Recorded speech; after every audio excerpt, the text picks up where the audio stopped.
mag-jeepmate. Yung kabilang barko ba, dapat mag-jeepmate yun ngayon na ano, kasi kapitan siya ako. Seaman's life. Gulong talaga. Gulong dapat talaga, ano.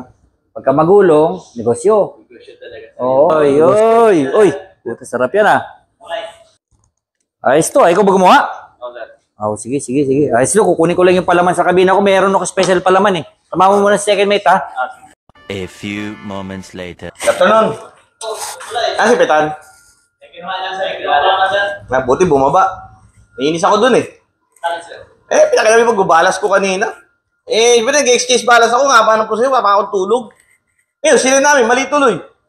Ako, walang banlawan pa. Lagi na lang ganyan. Takailan ko tatanong si Kapitan dito? Tatlo? Samantalang ako, 20 years na ako sa pagbabarko dito sa kumpanyan to. Tapos, ano pa siya sa akin? Mas nauna ako dito. Dito na ako tinubuhan ng tahit. Wow! Ang lit-lit niya, tapos gano'n siya. Yung mas tao yan. Lagi siya kaya sa trabaho ko eh. Siya lang kaya mag-jeepmate. Yung kabilang barko ba, dapat mag-jeepmate yun ngayon na ano, kasi kapitan siya ako, nagmamarunong siya, di ba? Mali yung ginagawa na yun.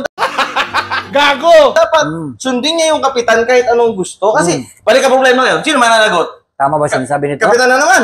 Kaya tayo sinasabi mo sir. May sinasabi ko, grabe naman kayo.